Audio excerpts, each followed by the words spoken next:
ಭಾರತದ ಪಾಲಿನ ದೀರ್ಘಕಾಲದ ಸ್ನೇಹ ರಾಷ್ಟ್ರವಾಗಿರುವ ರಷ್ಯಾದ ಅಧ್ಯಕ್ಷ ವ್ಲಾಡಿಮಿರ್ ಪುಟಿನ್ ಭಾರತಕ್ಕೆ ಆಗಮಿಸಿದ್ದಾರೆ. 4 ವರ್ಷದ ನಂತರ ಮೊದಲ ಬಾರಿಗೆ ಪುಟಿನ್ ಭಾರತಕ್ಕೆ ಆಗಮಿಸಿದ್ದಾರೆ.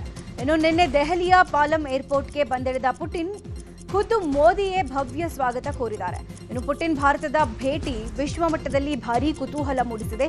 2 ದಿನಗಳ ಕಾಲ ಭಾರತದಲ್ಲೇ ವಾಸ್ತವ್ಯವನ್ನ ಹೂಡಲಿದ್ದಾರೆ ಪುಟಿನ್. ಇನ್ನು ರಷ್ಯಾದ ಅಧ್ಯಕ್ಷ ಪುಟಿನ್ ದೆಹಲಿ ಏರ್ಪೋರ್ಟ್ಗೆ ಬಂದಿಳಿತಾ ಇದ್ದಂತೆ ಖುದ್ದು ಪ್ರಧಾನಿ ಮೋದಿ ಸ್ವಾಗತ ಮಾಡಿದ್ದಾರೆ. ಭಾರತೀಯ ಸೇನಾ ಗೌರವ ಸಾಂಸ್ಕೃತಿಕ ನೃತ್ಯಗಳೊಂದಿಗೆ ಪುಟಿನ್ಗೆ ಸ್ವಾಗತ ಮಾಡಲಾಯಿತು. ದೆಹಲಿಯ ವಿಮಾನ ನಿಲ್ದಾಣದಿಂದ ಪ್ರಧಾನಿ ನರೇಂದ್ರ ಮೋದಿ ಮತ್ತು ವ್ಲಾಡಿಮಿರ್ ಪುಟಿನ್ ಒಂದೇ ಕಾರ್ನಲ್ಲಿ ಪ್ರಯಾಣ ಮಾಡಿದ್ದಾರೆ. ದೆಹಲಿಯ ಲೋಕ ಕಲ್ಯಾಣ್ ಮಾರ್ಗ ಕರೆದೊಯ್ದ ಮೋದಿ ರಷ್ಯಾ ಅಧ್ಯಕ್ಷ ಪುಟಿನ್ರನ್ನ ಸ್ವಾಗತ ಮಾಡಿದರು. ಇನ್ನು ಪುಟಿನ್ ಭಾರತ ಭೇಟಿ ಕುರಿತು ಪ್ರಧಾನಿ ಮೋದಿ ಸಂತಸ ವ್ಯಕ್ತಪಡಿಸಿದ್ದಾರೆ. ಸಾಮಾಜಿಕ ಜಾಲತಾಣ ಎಕ್ಸ್ನಲ್ಲಿ ಪೋಸ್ಟ್ ಮಾಡಿರುವ ಮೋದಿ, ನನ್ನ ಸ್ನೇಹಿತ ರಷ್ಯಾ ಅಧ್ಯಕ್ಷ ಪುಟಿನ್ರನ್ನ ಭಾರತಕ್ಕೆ ಸ್ವಾಗತಿಸೋಕೆ ಸಂತೋಷ ಆಗ್ತಾ ಇದೆ. ಇಂದು ನಮ್ಮ ಮಾತುಕತೆಗಳನ್ನ ಎದುರು ನೋಡ್ತಾ ಇದ್ದೇನೆ. ಭಾರತ ರಷ್ಯಾ ಸ್ನೇಹ ಶಾಶ್ವತವಾದದ್ದು ಅಂತ ಮೋದಿ ಪೋಸ್ಟ್ ಮಾಡಿದ್ದಾರೆ. ಇಂದು ದೆಹಲಿಯಲ್ಲಿ 23ನೇ ಭಾರತ ರಷ್ಯಾ ಶೃಂಗಸಭೆ ನಡೆಯಲಿದ್ದು ಪ್ರಧಾನಿ ಮೋದಿ ಮತ್ತು ಪುಟಿನ್ ನಡುವೆ ಮಹತ್ವದ ಮಾತುಕತೆ ನಡೆಯಲಿದೆ. ಸಭೆಯಲ್ಲಿ ರಷ್ಯಾ ಭಾರತದ ಮಧ್ಯೆ $100 ಬಿಲಿಯನ್ ವ್ಯಾಪಾರ ವಹಿವಾಟಿನ ಗುರಿ ಇದೆ. ಅಲ್ಲದೆ ಮತ್ತಷ್ಟು S-400 ವಾಯು ರಕ್ಷಣಾ ಕವಚ ಸಾಧನಗಳ ಸರಬರಾಜು ಬಗ್ಗೆ ಒಪ್ಪಂದ ಆಗಲಿದೆ. ಜೊತೆಗೆ S-500 ವಾಯು ರಕ್ಷಣಾ ಕವಚ ಸಾಧನಗಳನ್ನು ಭಾರತದಲ್ಲೇ ತಯಾರಿ ಮಾಡುವ ಕುರಿತು ನಿರ್ಧಾರಕ್ಕೆ ಬರಲಿದ್ದಾರೆ.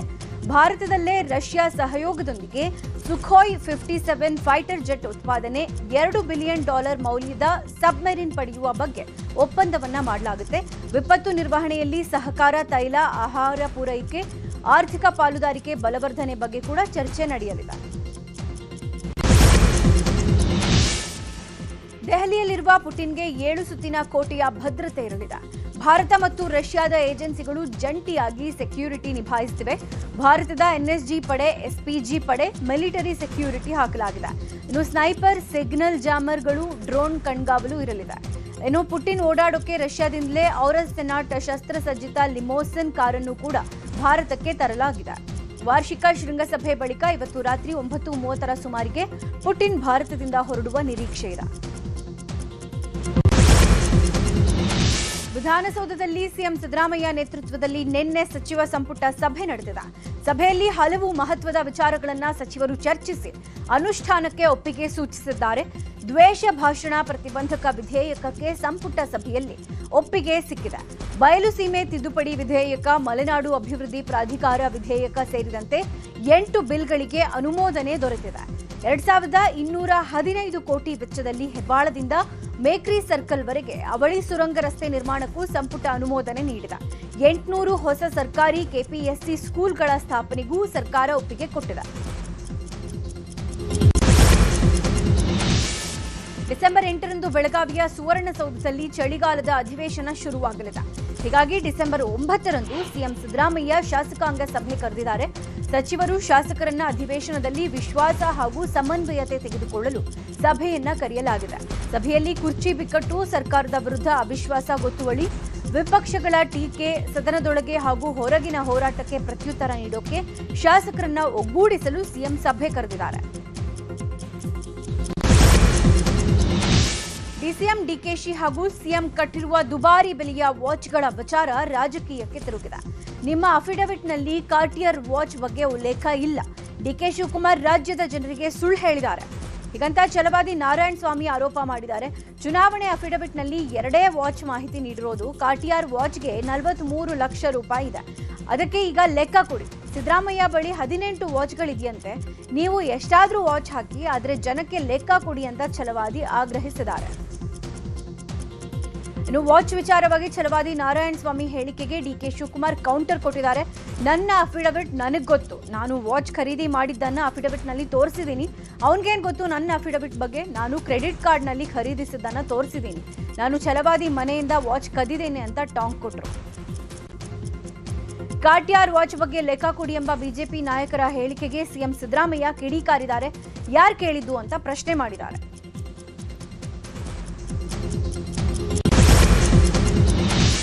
ವಿಪಕ್ಷ ನಾಯಕ ಆರ್ ಅಶೋಕ್ ಕಾಂಗ್ರೆಸ್ ಸರ್ಕಾರದ ವಿರುದ್ಧ ವಾಗ್ದಾಳಿ ನಡೆಸಿದ್ದಾರೆ.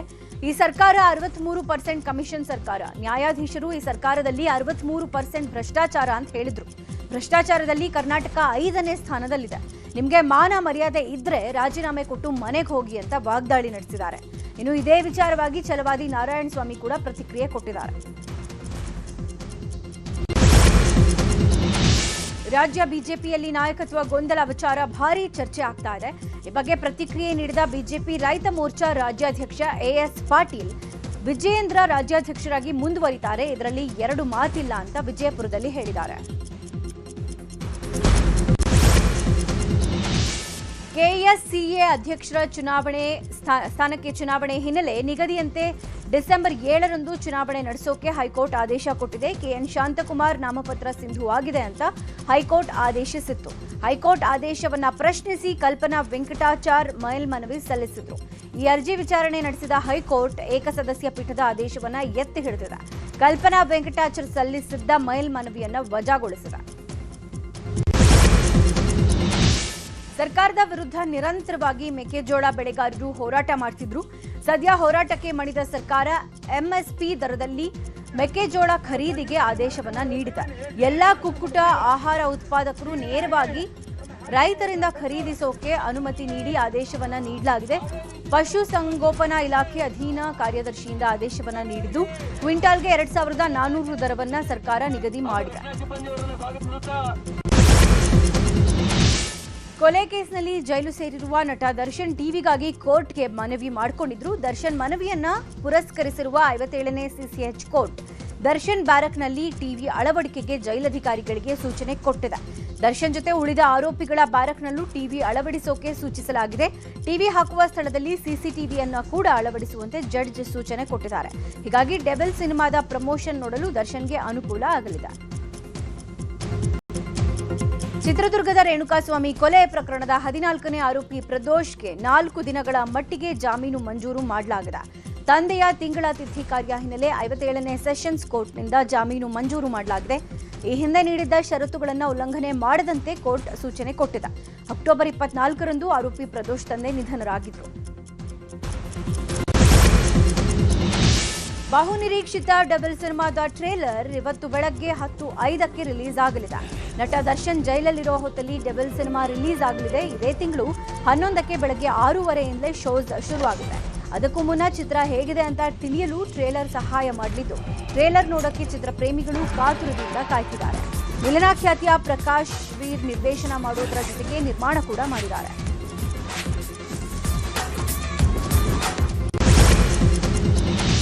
ಶೀಲಾ ಶಂಕಿಸಿ ಪತ್ನಿಯನ್ನ ಕೊಲೆ ಮಾಡಿದ್ದ ಪತಿಗೆ ಚಿತ್ರದುರ್ಗ ಕೋರ್ಟ್ ಜೀವಾವಧಿ ಶಿಕ್ಷೆ ಜೊತೆಗೆ ದಂಡ ಹಾಕಿ ಆದೇಶ ಹೊರಡಿಸಿದೆ. ಜಿಲ್ಲೆಯ ಚಳ್ಳಕೆರೆ ತಾಲೂಕು ಸೋಮಗುದ್ದು ಗ್ರಾಮದಲ್ಲಿ 2022ರಲ್ಲಿ ಪತಿ ದ್ಯಾಮಣ್ಣ ಜಮೀನಿಗೆ ಕರೆದೊಯ್ದು ಮಚ್ಚಿನಿಂದ ಕೊಚ್ಚಿ ತನ್ನ ಪತ್ನಿಯನ್ನ ಬರ್ಬರವಾಗಿ ಕೊಲೆ ಮಾಡಿದ ಆರೋಪ ಸಾಬೀತಾದ ಹಿನ್ನೆಲೆ ಗಂಡನಿಗೆ ಜೀವಾವಧಿ ಶಿಕ್ಷೆ ನೀಡಿ 2,10,000 ದಂಡವನ್ನು ಕೂಡ ವಿಧಿಸಲಾಗಿದೆ. ಗದಗ ಪೊಲೀಸರು ಭರ್ಜರಿ ಕಾರ್ಯಾಚರಣೆ ನಡೆಸಿದ್ದಾರೆ. ಚಿನ್ನದಂಗಡಿಯನ್ನ ಲೂಟಿ ಮಾಡಿ ಮಹಾರಾಷ್ಟ್ರದ ಕೊಲ್ಲಾಪುರದಲ್ಲಿ ಲಾಡ್ಜ್ನಲ್ಲಿ ವಾಸವಾಗಿದ್ದ ಖತರ್ನಾಕ್ ಅಂತಾರಾಜ್ಯ ಕಳ್ಳರನ್ನ ಹಿಡಿದಿದ್ದಾರೆ. ಕಳ್ಳತನ ನಡೆದ 6 ಗಂಟೆಗಳಲ್ಲಿ ಗುಜರಾತ್ನ ಅಹಮದಾಬಾದ್ ಮೂಲದ 43 ವರ್ಷದ ಮಹಮ್ಮದ್ ಹುಸೈನ್ ಅನ್ನ ಅರೆಸ್ಟ್ ಮಾಡಲಾಗಿದೆ. ಬೆಳ್ಳಿ, ಚಿನ್ನ, ನಗದು ಸೇರಿದಂತೆ 80 ಲಕ್ಷ ಮೌಲ್ಯದ ವಸ್ತುಗಳನ್ನು ದೋಚಿದ್ದ ಪೂನಾಗೆ ಹೊರಟಿದ್ದ ಬಸ್ ಅಡ್ಡಗಟ್ಟಿ ಆರೋಪಿಯನ್ನ ಬಂಧಿಸಿದ್ದಾರೆ.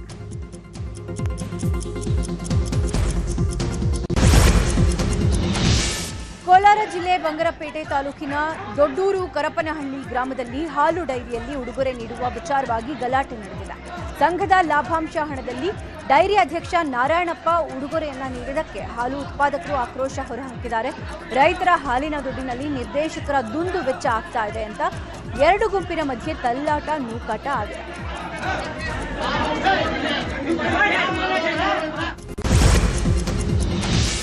ಕೋಲಾರದಲ್ಲಿ ಸೌದೆ ವ್ಯಾಪಾರಿ ಬಳಿ ಲಂಚ ಪಡೆದ ಆರೋಪ ಸಂಬಂಧ 2 ಅರಣ್ಯ ಇಲಾಖೆ ಸಿಬ್ಬಂದಿಯನ್ನ ಅಮಾನತು ಮಾಡಲಾಗಿದೆ. ಕೋಲಾರ ಉಪವಲಯ ಅರಣ್ಯಾಧಿಕಾರಿ ಬಿ ಹರೀಶ್ ಹಾಗೂ ಫಾರೆಸ್ಟ್ ಗಾರ್ಡ್ ನಾಗರಾಜಪ್ಪ ಅಮಾನತು ಆಗಿರುವುದು. ಸೌದೆ ಇದ್ದ ಟ್ರ್ಯಾಕ್ಟರ್ ಬಿಡೋಕೆ 45,000 ಲಂಚ ಪಡೆದ ಕೇಸ್ನಲ್ಲಿ ಸಸ್ಪೆಂಡ್ ಮಾಡಲಾಗಿದೆ. ಕಲಬುರಗಿಯಲ್ಲಿ ಬೈಕ್ಗೆ ಸರ್ಕಾರಿ ಬಸ್ ಡಿಕ್ಕಿ ಹೊಡೆದು ಸ್ಥಳದಲ್ಲೇ ಯುವತಿ ಸಾವನ್ನಪ್ಪಿದ್ದಾರೆ. ರಾಸಣಗಿ ಕ್ರಾಸ್ ಬಳಿ ಘಟನೆ ನಡೆದಿದೆ. 20 ವರ್ಷದ ಭೂಮಿಕಾ ಮೃತ ದುರ್ದೈವಿ. ಸವಾರನಿಗೆ ಸಣ್ಣ ಪುಟ್ಟ ಗಾಯಗಳಾಗಿವೆ. ಜೇವರ್ಗಿಯಿಂದ ಸ್ವಗ್ರಾಮಕ್ಕೆ ಹೋಗ್ತಾ ಇರಬೇಕಾದ್ರೆ ಹಿಂಬದಿಯಿಂದ ಬಸ್ ಡಿಕ್ಕಿ ಹೊಡೆದು ಈ ಅವಘಡ ಸಂಭವಿಸಿದೆ. ತುಮಕೂರಿನಲ್ಲಿ ಲಾರಿ ಬೈಕ್ ನಡುವೆ ಭೀಕರ ಅಪಘಾತ ಸಂಭವಿಸಿದೆ. ಮಧುಗಿರಿ ತಾಲೂಕಿನ ಸಿದ್ದಾಪುರ ಗೇಟ್ ಬಳಿ ಘಟನೆ ನಡೆದಿರೋದು. ಅಪಘಾತದಲ್ಲಿ ಬೈಕ್ ಸವಾರ ಕಾಂತರಾಜು ಅನ್ನೋರು ಸಾವನ್ನಪ್ಪಿದ್ದಾರೆ. ಸ್ಥಳಕ್ಕೆ ಮಧುಗಿರಿ ಪೊಲೀಸರು ಭೇಟಿ ನೀಡಿ ಪರಿಶೀಲನೆ ನಡೆಸಿ ಪ್ರಕರಣವನ್ನು ದಾಖಲಿಸಿಕೊಂಡಿದ್ದಾರೆ. ಬಾಗಲಕೋಟೆಯಲ್ಲಿ ಇಮ್ಮಡಿ ಪುಲಿಕೇಶಿ ಪುತ್ಥಳಿ ಪ್ರತಿಷ್ಠಾಪನೆಗೆ ಒತ್ತಾಯಿಸಿ ಕರವೇ ಶಿವರಾಮೇಗೌಡರ ಕರ್ನಾಟಕ ರಕ್ಷಣಾ ವೇದಿಕೆಯಿಂದ ಪ್ರತಿಭಟನೆ ನಡೆಸಲಾಗಿದೆ. ನಗರದ ಡಿಸಿ ಕಚೇರಿ ಮುಂದೆ ಶಿವರಾಮೇಗೌಡರ ಕರ್ನಾಟಕ ರಕ್ಷಣಾ ವೇದಿಕೆಯಿಂದ ಪ್ರತಿಭಟನೆ ನಡೆಸಲಾಗಿದೆ. ಬಾಗಲಕೋಟೆ ರೈಲು ನಿಲ್ದಾಣಕ್ಕೆ ಇಮ್ಮಡಿ ಪುಲಿಕೇಶಿ ಹೆಸರಿಡಬೇಕು ಅಂತ ಆಗ್ರಹಿಸಿದ್ರು. ಅಲ್ಲದೆ ಭಾರತದ ನೌಕಾದಳದ ಪಿತಾಮಹ ಅಂತ ಘೋಷಿಸಬೇಕು ಅಂತ ಒತ್ತಾಯಿಸಿದ್ದಾರೆ. ಬೆಂಗಳೂರಿನ ಸೋಲದೇವನಹಳ್ಳಿ ವ್ಯಾಪ್ತಿಗೆ ಬರುವ ಪ್ರದೇಶಗಳಲ್ಲಿ 2 ದಿನ ವಿದ್ಯುತ್ ವ್ಯತ್ಯಯ ಆಗಲಿದೆ. ಸೋಲದೇವನಹಳ್ಳಿ ಬಳಿ ವಿದ್ಯುತ್ ಲೈನ್ ಕ್ಲಿಯರ್ ಮಾಡಲಾಗ್ತಾ ಇದೆ. ಹೀಗಾಗಿ ಇದೇ ಶನಿವಾರ ಹಾಗೂ ಭಾನುವಾರದಂದು ಬೆಳಗ್ಗೆ 10 ರಿಂದ ಸಂಜೆ 6ರವರೆಗೆ ವಿದ್ಯುತ್ ಸರಬರಾಜಿಗೆ ಅಡ್ಡಿಯಾಗುತ್ತೆ ಅಂತ ಬೆಸ್ಕಾಂ ಮಾಹಿತಿ ಕೊಟ್ಟಿದೆ. ಮೈಸೂರಿನಲ್ಲಿ ಚಾಮುಂಡಿ ಮಹಿಳಾ ಸುರಕ್ಷಾ ಪಡೆಯ ಮಹಿಳಾ ಅಧಿಕಾರಿಗಳು ಭದ್ರತಾ ಗಸ್ತು ಮಾಡಿದ್ದಾರೆ. ಪ್ರವಾಸಿ ಸ್ಥಳಗಳು ಮತ್ತು ಸಾರ್ವಜನಿಕ ಸ್ಥಳಗಳಲ್ಲಿ ಮನೆಗಳ್ಳತನ, ಸರಗಳ್ಳತನ, ಸೈಬರ್ ಅಪರಾಧ ಹಾಗೂ ಸಂಚಾರದ ಬಗ್ಗೆ ಅರಿವು ಮೂಡಿಸಿದ್ರು. ಅನುಮಾನಾಸ್ಪದ ವ್ಯಕ್ತಿಗಳು ಕಂಡುಬಂದಲ್ಲಿ ಪೊಲೀಸರಿಗೆ ಕರೆ ಮಾಡುವಂತೆ ತಿಳಿಸಿದ್ದಾರೆ.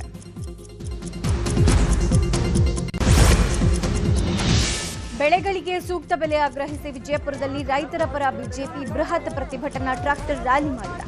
ರಾಜ್ಯ ರೈತ ಮೋರ್ಚಾದ ಅಧ್ಯಕ್ಷ ಎಎಸ್ ಪಾಟೀಲ್ ನಡಹಳ್ಳಿ ಸರ್ಕಾರದ ವಿರುದ್ಧ ವಾಗ್ದಾಳಿ ನಡೆಸಿ ಆಕ್ರೋಶ ಹೊರಹಾಕಿದ್ದಾರೆ. ರೈತರ ಬೆಳೆಗಳಿಗೆ ಸೂಕ್ತ ಬೆಲೆ ನೀಡಬೇಕು, ಮೆಕ್ಕೆಜೋಳ ಖರೀದಿ ಕೇಂದ್ರ ತೆರೀಬೇಕು ಅಂತ ಒತ್ತಾಯಿಸಿದ್ದಾರೆ. ಇನ್ನು ಮಾಜಿ ಸಚಿವ ಎಸ್ಕೆ ಬೆಳ್ಳುಬ್ಬಿ ಸಿಎಂ ಸಿದ್ದರಾಮಯ್ಯ ಹಾಗೂ ಡಿಸಿಎಂ ಡಿಕೆಶಿ ವಿರುದ್ಧ ವಾಗ್ದಾಳಿ ನಡೆಸಿದ್ರು. ಸಿಎಂ ಗಾದಿಗೆ ಸಿದ್ದರಾಮಯ್ಯ ಡಿಕೆಶಿ ಫೈಟ್ ಮಾಡಿದ್ರು. ಇಬ್ರು ಕೋಳಿ ತಿಂದು ತೇಗಿದ್ದಾರೆ. ಆದ್ರೆ ರೈತರ ಸಮಸ್ಯೆಗಳ ಬಗ್ಗೆ ಮಾತ್ರ ಕಣ್ಣೆತ್ತಿ ನೋಡ್ತಾ ಇಲ್ಲ ಅಂತ ಕಿಡಿಕಾರಿದ್ದಾರೆ.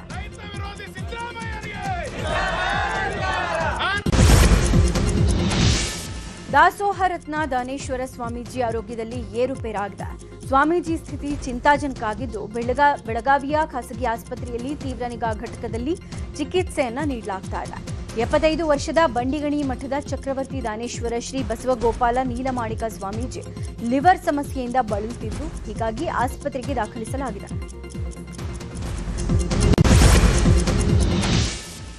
ಮೈಸೂರು ನಗರದಲ್ಲಿ ಹುಲಿ ಉಪಟಳ ನಿಲ್ಲೋ ಲಕ್ಷಣಗಳೇ ಕಾಣಿಸ್ತಿಲ್ಲ. ಕಳೆದ ವಾರವಷ್ಟೇ ಬೆಮೆಲ್ ಸಮೀಪ ಹುಲಿ ಕಾಣಿಸಿಕೊಂಡಿತ್ತು.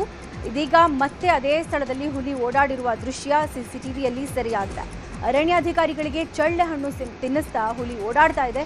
ಹೀಗಾಗಿ ಸಾರ್ವಜನಿಕರು ಎಚ್ಚರದಿಂದ ಇರಬೇಕು ಅಂತ ಅರಣ್ಯ ಇಲಾಖೆ ಎಚ್ಚರಿಕೆ ನೀಡಿದೆ. ಉತ್ತರ ಕನ್ನಡ ಜಿಲ್ಲೆಯ ಕಾರವಾರದ ಕದಂಬ ನೌಕಾನೆಲೆಯಲ್ಲಿ ನೌಕಾ ದಿನಾಚರಣೆಯನ್ನ ಆಚರಿಸಲಾಗಿದೆ. ನೌಕಾಸೇನಾ ಸಿಬ್ಬಂದಿಯಿಂದ ಬ್ಯಾಂಡ್ ವಾದ್ಯ ಮತ್ತು ಸಂಗೀತ ಪ್ರದರ್ಶನ ಕಾರ್ಯಕ್ರಮದ ಮೆರುಗನ್ನ ಹೆಚ್ಚಿಸಲಾಯಿತು. ಕಾರ್ಯಕ್ರಮದಲ್ಲಿ ರಾಜ್ಯಪಾಲ ಥಾವರ್ ಚಂದ್ ಗೆಹ್ಲೋಟ್ ಭಾಗಿಯಾಗಿದ್ದರು. ಸಂಗೀತ ಕಾರ್ಯಕ್ರಮ ನೋಡುಗರ ಗಮನ ಸೆಳೆಯಿತು.